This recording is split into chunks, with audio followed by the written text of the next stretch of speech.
Bonjour Patricia. Bonjour Trina, bonjour Vérone, je vous remercie vraiment de me faire passer à l'antenne, ça me touche. Merci à vous. Ça me perturbe aussi, un petit peu, parce que c'est pas rien.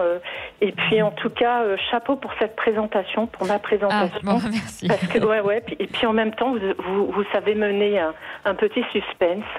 Parce qu'effectivement, eh bien voilà, le jour du décès de mon époux, donc il m'avait quitté 30 mois auparavant, nous avons appris que sa compagne, qui était bien plus jeune que lui, était donc enceinte de 4 mois et demi. D'accord. Et qu'ils avaient fait une fécondation in vitro. D'accord. Et effectivement, ça a été un choc énorme. On était coupés de lui, on ne savait plus du tout ce qui se passait, si ce n'est qu'il était criblé de dettes, qu'il était dépressif, qu'il n'avait plus son entreprise.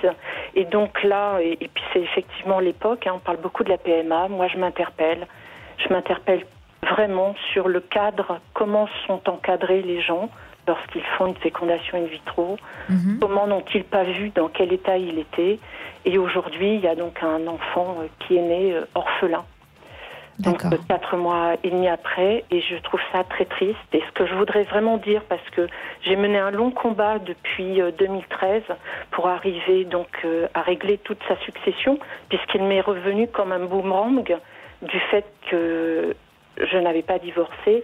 Et ce qui est fou, et je pense que ça va faire plaisir à Vérone, qui croit aux chiffres, et moi j'y crois beaucoup aussi, il est décédé le jour où il avait une obligation, c'est-à-dire celle de prendre un avocat pour que l'on divorce.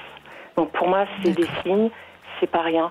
Et donc j'ai mené un long combat et puis j'ai essayé de comprendre pourquoi cette fécondation in vitro avait été possible alors que nous étions mariés. Et en fait, j'ai appris qu'en août 2011, il y a une loi, la loi de la bioéthique, qui permet à toute personne, à tout couple, de faire une fécondation in vitro. Et là, je m'interpelle. Je suis pas d'accord avec nos législateurs parce que lorsqu'on est marié, on doit sacraliser. Il me semble que c'est un acte qui sacralise la famille. Bien sûr. Voilà. Alors, quand vous avez appris ça, donc vous n'étiez pas encore divorcé. Non, du tout. Mais vous étiez séparés depuis combien de temps à peu près ? 30 mois. 30 mois, d'accord. Mais eux vivaient ensemble depuis 6 mois. Tout ça pour vous dire, et pourquoi je vous appelle aujourd'hui, c'est qu'en fait... les choses se sont terminées là juste au mois d'août et encore une fois les dates sont là. Le jour de son décès, donc le 2 avril, j'ai rencontré le notaire cette année qui m'a dit voilà les chiffres, voilà tout est fait. Donc là encore le 2 avril et la veille de son anniversaire de naissance, nous avons signé l'acte de succession. Donc cet enfant a été reconnu en 2015 par un juge qui n'a pas ouvert le dossier, qui a juste vu qu'il y avait une fécondation in vitro et qui a cherché un papa. Donc la maman a cherché un héritage et vu toutes les dettes qui étaient là, et bien en fait c'est moi qui ai annulé la dette. D'accord, vous avez dû payer donc. Ah bah oui, j'ai payé, mais les enfants me devaient des sous et j'ai tout annulé parce que je n'allais pas faire payer les enfants, y compris celui-ci que je ne connais pas, et voilà. Donc j'ai un grand voile qui s'est levé au mois d'août, un boulet qui est parti.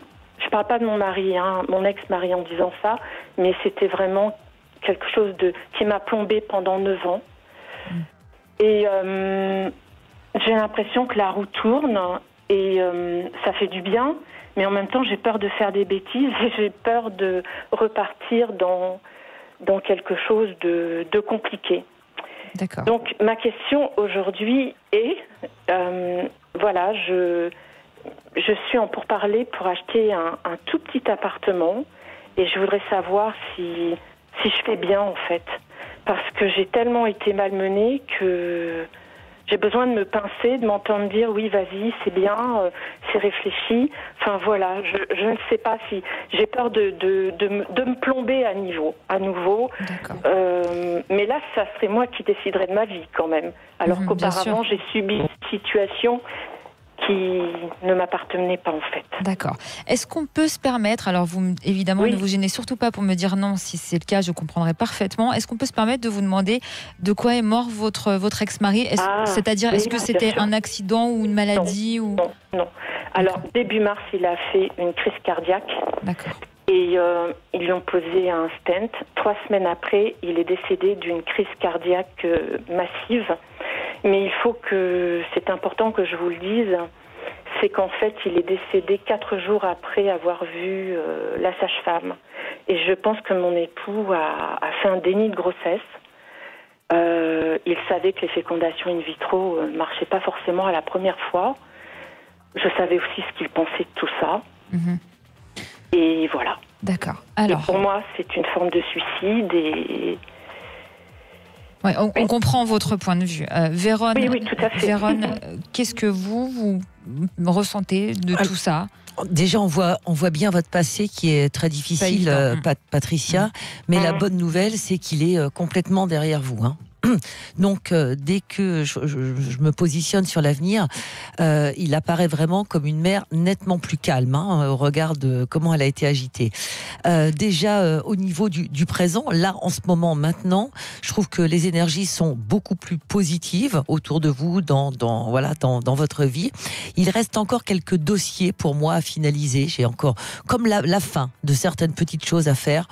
Peut-être au niveau, je sais pas, de la succession, c'est pas bien méchant. Et on vous voit avoir envie d'investir, en tous les cas, dans un bien immobilier. Et visiblement, moi, j'ai quand même encore, à l'heure d'aujourd'hui, une envie qui se concrétise. C'est-à-dire que ce qui est destiné à l'heure d'aujourd'hui dans le destin, c'est bien ça. Alors, est-ce que c'est positif ou pas? Donc, en plus, c'est un petit peu idiomatique. Donc, ce que je regarde, c'est est-ce que c'est positif pour vous, Patricia, pour votre équilibre de vie dans le futur et dans tous les domaines de votre vie? Voilà, là, c'est un peu moins idiomatique. Et moi, pour vous répondre à cette question, je pense, et je le vois d'ailleurs, cet achat va vous ancrer, va vous redonner des racines positives et vous amener une forme de stabilité. Et c'est ça que je revois depuis le début en fait. Donc ça se dessine beaucoup sur vous. Vous avez une enfant, une fille peut-être? Deux. J'en ai une en particulier qui a peut-être été aussi un petit peu malmenée et je la vois également avancer sur une voie beaucoup plus sereine. Alors peut-être que vous avez encore des peurs au niveau financier. Moi, je ne vous vois plus traverser de tempêtes. Donc ça, c'était avant. Voilà. Comme ce que vous avez vécu, franchement pas. Et je trouve que la situation, elle va s'éclaircir tout doucement, même s'il faudra toujours rester, évidemment, dans la prudence financière, je vous parle. Oui, mais bien sûr. Voilà, avec un petit peu de discernement. Mais je trouve que ce petit appartement que vous souhaitez acheter va vraiment vous amener de bonnes choses. Et vous savez, la voyance, ça sert à ça. C'est-à-dire que si je vous dis ça, ça devrait faire un écho normalement à votre conscience. Quand vous vous projetez dans cet appartement, voilà, vous devez vous sentir bien normalement. Vous devez avoir un sentiment de joie, d'émotion. Alors écoutez votre conscience parce qu'elle vous dit vrai. Et je ne fais que confirmer ce que vous dit votre conscience. Et puis il y a des choses aussi qui vont bouger sentimentalement, Patricia. C'était ma deuxième question. Eh ben, voyez. Mais là, vous voulez que je vous dise, moi, en fait, j'attends que ce monsieur me tombe du ciel. C'est un petit peu comme ça. Il va un petit peu vous tomber du ciel. C'est ça. Voilà, pas dans 10 ans. Très rapidement, il arrive. Un lieu public. Alors, comme je dis souvent, un lieu public, ça peut aussi être un site de rencontre. Mais il arrive. Et on est beaucoup dans le sentiment. C'est pas une rencontre par dépit, Patricia. Ouais, alors voilà, c'est ça. Parce que tout ce que j'ai pu ressentir ou autre, c'était ça, en fait. Et je peux pas. Je suis quelqu'un de passionné et j'ai envie de vivre pleinement tout ce que j'ai à vivre. Le partage, beaucoup. La spiritualité aussi, bien sûr. Et voilà. Et donc, souvent, je regarde le ciel et j'attends qu'il tombe. Et oui, moi, mais ça va venir. Je ne vais pas me mettre en dessous. Eh ben, vous avez raison, Patricia. On vous remercie d'avoir été avec nous, vraiment. Merci pour votre témoignage. On sait que c'est pas facile de parler de ce genre de choses, donc merci de votre confiance. C'était compliqué. Merci. C'était compliqué, mais ça m'a fait plaisir. Merci à toute l'équipe également, elles sont top. C'est gentil. Et ils vous entendent tous. Merci, Patricia. Au revoir. Merci, à bientôt. Merci beaucoup. Au revoir.